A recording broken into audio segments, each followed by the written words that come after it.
ഇന്ന് നമ്മൾ പോണത് കുറച്ച് നാളായിട്ട് ഞങ്ങൾ പോകണമെന്ന് വിചാരിച്ചൊരു ശിവൻ്റെ അമ്പലത്തിലേക്കാട്ടോ. പെരുവന്മല എന്ന് പറയും. അപ്പോൾ നമ്മൾ കുറേ കൊല്ലങ്ങൾക്ക് മുന്നേ എന്നോ ഒരൊറ്റ പ്രാവശ്യം ഇടയ്ക്ക് പോയിട്ടുള്ളൂ കേട്ടോ. അതിന് ശേഷം ഇപ്പോഴാണ് പോണത്. അപ്പോൾ നമുക്ക് ഇവിടേക്കുള്ള വഴിയൊക്കെ മറന്നു പോയിട്ടുണ്ടായിരുന്നു കേട്ടോ. ശരിക്കും ഇവിടേക്ക് വരാൻ 2 വഴിയുണ്ട്. ഒരു വഴി എന്ന് പറഞ്ഞാൽ അത്യാവശ്യം കുഴപ്പമില്ലാണ്ട് കയറി പോരാനുള്ള സെറ്റപ്പൊക്കെ ചെയ്തിട്ടുള്ളതാണ്. ഇതെന്ന് പറഞ്ഞാൽ ഞങ്ങൾ നേരെ അമ്പലത്തിൻ്റെ ബാക്ക് കൂടെയുള്ള വഴിയാണ് ചെന്ന് കയറിയത്. അത് ആ കാടിൻ്റെ ഉള്ളിൽ കൂടെ കുത്തനെയുള്ള ഒരു കയറ്റായിരുന്നു കേട്ടോ. എന്നാലും നമ്മൾ ഒരുവിധം അഡ്ജസ്റ്റ് ചെയ്തൊക്കെ കയറി എത്തി.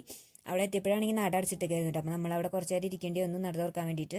പിന്നെ അധികം ആൾക്കാരൊന്നും ഉണ്ടായിരുന്നില്ല കേട്ടോ. അപ്പോൾ കുറച്ച് കഴിയുമ്പോഴേക്ക് തന്നെ നടയൊക്കെ തുറന്നിട്ടുണ്ടായിരുന്നു. നട തുറന്നപ്പോൾ നമ്മൾ നേരെ ഉള്ളിൽ കയറിയൊക്കെ തൊഴുത് പുറത്തേക്ക് ഇറങ്ങി. പിന്നെ അവിടെ നിൽക്കാൻ വേണ്ടിയിട്ട് നല്ല അടിപൊളിയായിരുന്നു കേട്ടോ. നല്ല കാറ്റൊക്കെ ആയിട്ട് നല്ല രസമുണ്ടായിരുന്നു.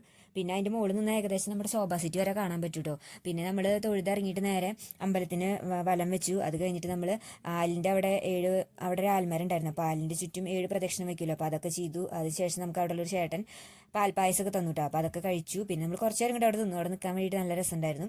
പിന്നെ നമ്മൾ വേഗം നമ്മുടെ വീട്ടിൽ പോന്നു കേട്ടോ. അപ്പോൾ ഇന്നത്തെ നമ്മുടെ വീഡിയോ എത്രയുള്ളൂ ഇഷ്ടപ്പെട്ട് ലൈക്ക് ചെയ്യുക, ഷെയർ ചെയ്യുക, കമൻറ്റ് ചെയ്യുക, സബ്സ്ക്രൈബ് ചെയ്യുക. ബൈ.